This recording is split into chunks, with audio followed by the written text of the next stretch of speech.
Olá, esse é o Diálogos que Transformam, o podcast da Letros, em parceria com o J-Paul. Eu sou Ana Oliveira e nesse episódio vou conversar com Leonardo Pascoal, secretário de Educação no município de Porto Alegre. Secretário, seja muito bem-vindo. Obrigado, Ana. Um prazer estar conversando com vocês. Secretário, para começar o nosso papo, você poderia contar um pouco da sua trajetória na gestão pública e como a sua experiência, até como prefeito de Esteio, uma cidade da região metropolitana de Porto Alegre, influencia na sua atuação frente à Secretaria de Educação de Porto Alegre?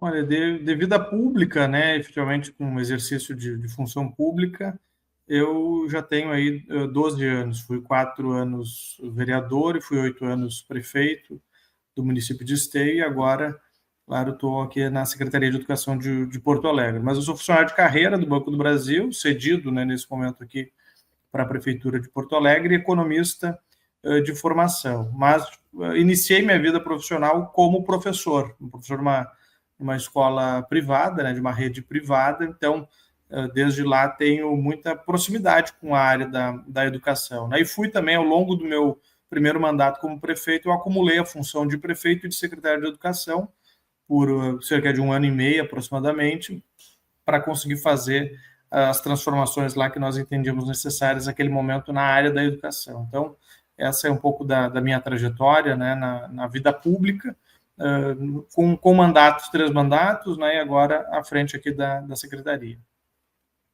E para a gente ter uma ideia do tamanho desse desafio, qual é o tamanho e a composição da rede municipal de Porto Alegre? E nesse momento, quais são as prioridades da Secretaria?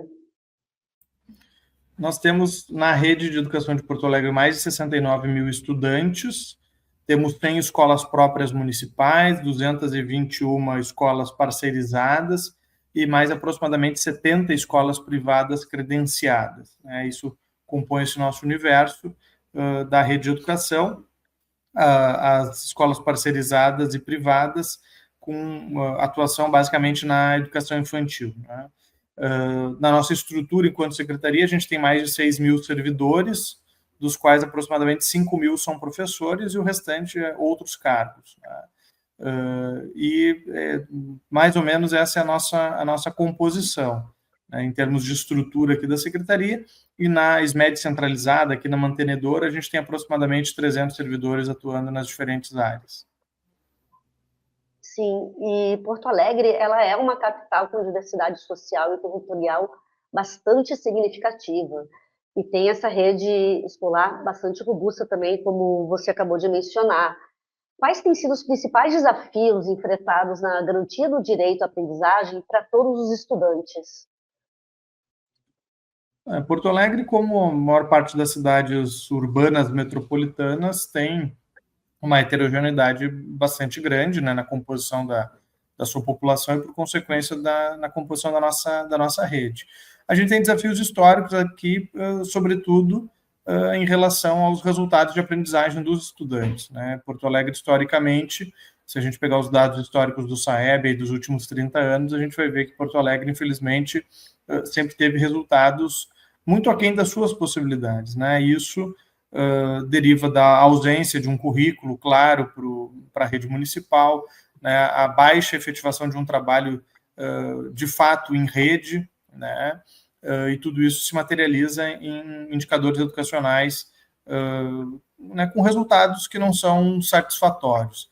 Então, o nosso trabalho tem sido muito focado nesse sentido, de conseguir promover uma mudança institucional dentro da secretaria e na rede, para efetivar esse trabalho em rede, para que a gente tenha diretrizes pedagógicas que sejam claras, que sejam amparadas em evidências científicas e que possam orientar de forma estratégica esse trabalho em todas as escolas, e por isso que a gente está fazendo a construção, né, de um currículo de Porto Alegre, agora para o ensino fundamental, além da construção de cadernos pedagógicos complementares para a educação infantil, e estamos ampliando, né, criamos uma unidade de formação continuada, e estamos ampliando o investimento em formação continuada para que a gente possa ter essa formação alinhada também à proposta pedagógica da rede, né? Então, são desafios históricos aí que a Secretaria enfrenta, mas que a gente está muito otimista para conseguir superar essas dificuldades e poder colher resultados melhores em termos de nível de aprendizagem. Além disso, a gente colocou a alfabetização como uma prioridade absoluta desse trabalho, né? Porque é a base da trajetória escolar desses estudantes. Então, também, desde o início do ano, a gente está trabalhando, né, com um modelo estruturado voltado para essa etapa aí que é tão importante. Nossa, perfeito. A alfabetização, ela realmente é um dos eixos prioritários, inclusive, da educação nacional. Você pode falar um pouco mais sobre essa estruturação de Porto Alegre para garantir que todas as crianças aprendam a ler na idade certa? Nós instituímos formalmente esse ano, por meio de uma lei municipal, o programa Alfabetiza Mais Poa, que é a política pública educacional do município de Porto Alegre, né, para a etapa da alfabetização, e junto com isso a gente também firmou o pacto pela alfabetização, em que a gente tem um trabalho, né, com um método estruturado e amparado em evidências científicas do que funciona em termos de alfabetização, incluindo formação continuada para os professores, né, acompanhamento, supervisão pedagógica, também materiais pedagógicos, né, apropriados para o trabalho nessa faixa etária, né, dos estudantes. Então, tudo isso compõe um trabalho efetivamente de rede, né, coisa que nós não tínhamos. Então, agora toda a rede está trabalhando dentro do pacto, dentro do Alfabetiza Mais Poa, com a mesma orientação, mesma diretriz pedagógica e se valendo também dos mesmos materiais. Claro, né, que cada professor tem respeitado a sua prática pedagógica no dia a dia, mas a gente tem, né, uma diretriz de trabalho que não é baseada em paixão, em ideologia ou qualquer coisa do gênero, mas baseado em termos de evidências científicas mais modernas do que funciona e do que não funciona em alfabetização. Claro, e além da alfabetização, Porto Alegre também tem um programa chamado Porto do Saber, que ampliou o contraturno escolar para mais de 10 mil estudantes. Quais são os objetivos principais deste programa e de que forma ele tem contribuído para fortalecer a aprendizagem e ampliar as oportunidades de formação integral? Nós temos um desafio histórico, né, dos níveis de aprendizagem dos nossos estudantes, e se soma a isso o episódio da pandemia, né, que atingiu a todos, e aqui, particularmente no caso de Porto Alegre do Rio Grande do Sul, o episódio da enchente de 2024. Por isso que uma das estratégias, né, que nós traçamos era justamente ampliar o máximo possível a educação em tempo integral. Claro que a ampliação da educação em tempo integral não é uma coisa que se consegue fazer muito rapidamente, principalmente pelas demandas que se tem de espaço físico e de recursos humanos, né? Então, não se consegue aumentar o número de escolas integrais de uma hora para outra.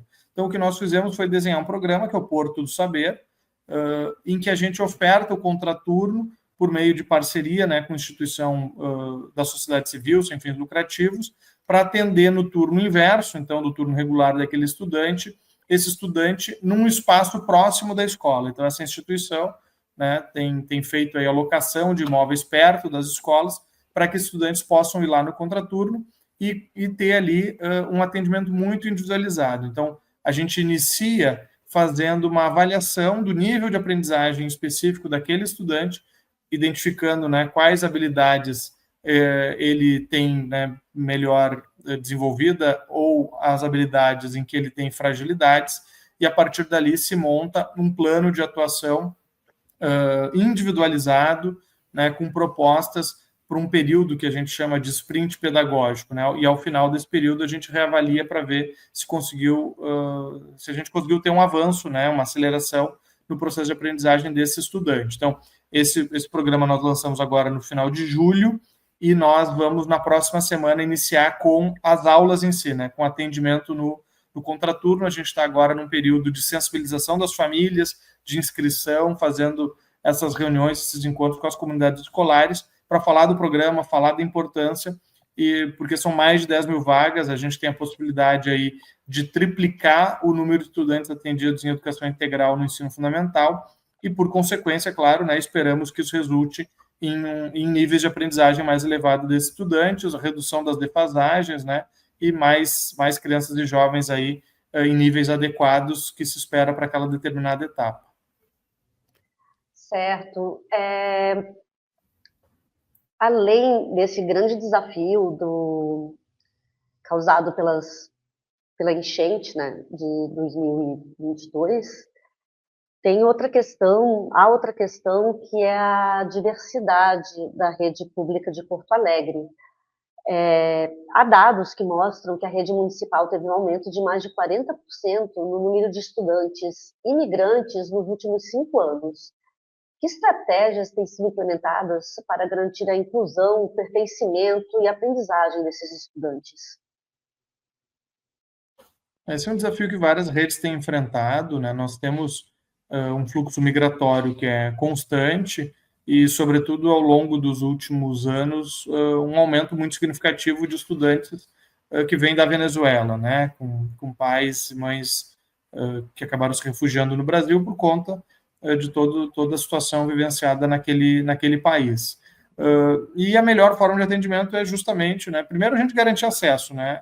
Assegurar que essas crianças que por vezes até têm bastante tempo sem estarem, né, em escola, porque por vezes esse fluxo migratório se deu ao longo de muito tempo, parando em cidades, em países diferentes, então às vezes a gente tem essas crianças muito tempo longe da escola, então é preciso fazer um acolhimento, uma identificação e uma compatibilização né, dos níveis de aprendizagem desses estudantes para identificar qual é o ano correto, né, a série correta em que eles devem estar matriculados.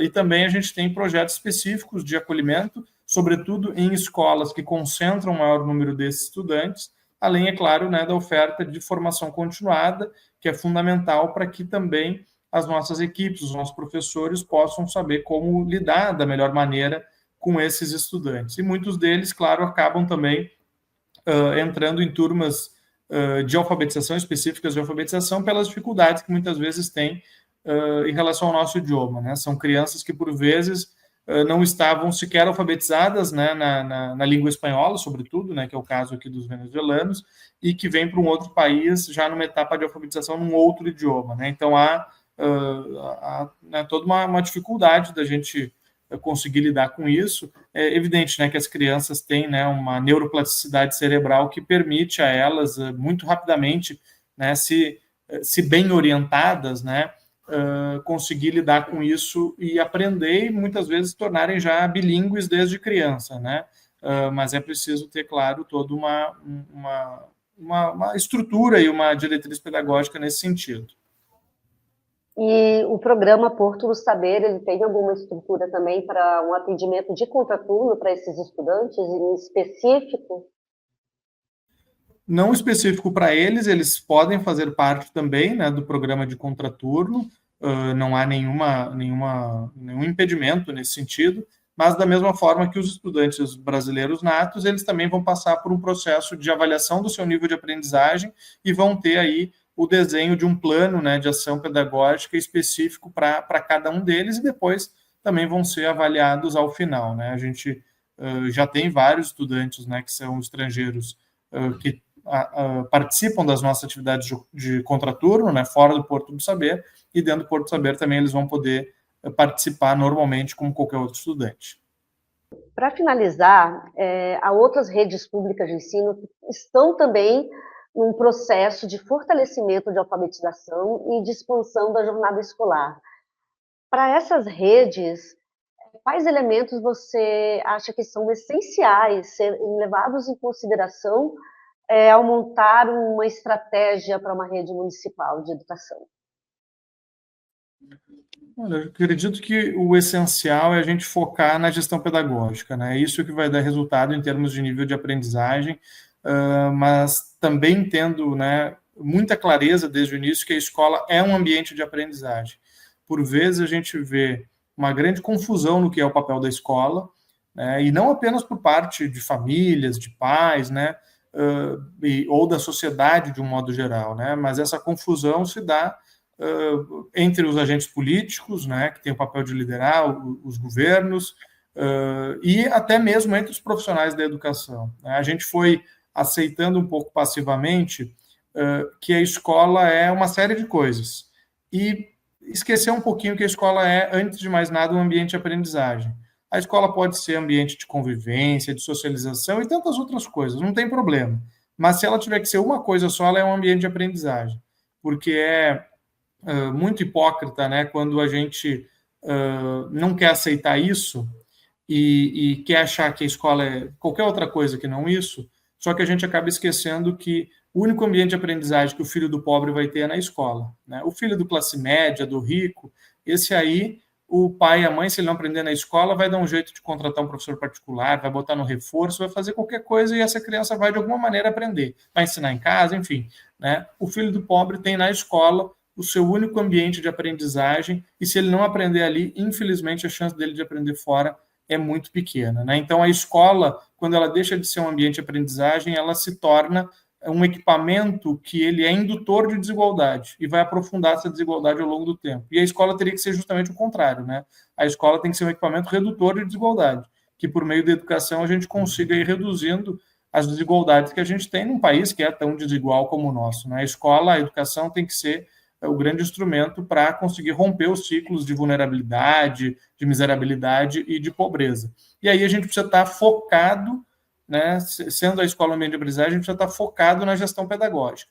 Infraestrutura é importante, né, tudo isso é ótimo, né, tecnologia, tudo isso é maravilhoso, é importante, não pode ser negligenciado, especialmente, né, em 2025, né, que a gente está falando de inteligência artificial, de uma série de outras coisas. A gente não pode ignorar isso, mas a essência do processo de aprendizagem está na gestão pedagógica. Se a gente for olhar para bons cases de sucesso no Brasil afora, a gente vai ver que ali, né, essencialmente, o que se tinha era um bom trabalho de gestão, de planejamento e de gestão pedagógica, né, com acompanhamento, com monitoramento, com avaliação, com uso, né, do que a ciência traz em relação ao que funciona e ao que não funciona.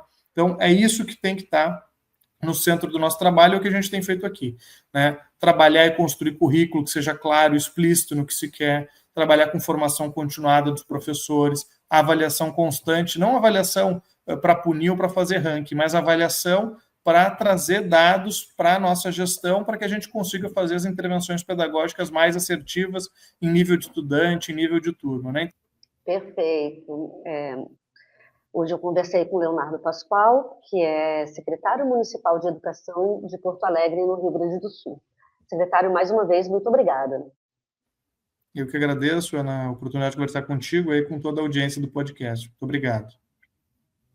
Este é o Diálogos que Transformam, um podcast da Letros. A Letros é um programa de escrita e leitura para redes de ensino que combina tecnologia educacional e evidências para apoiar a aprendizagem de estudantes.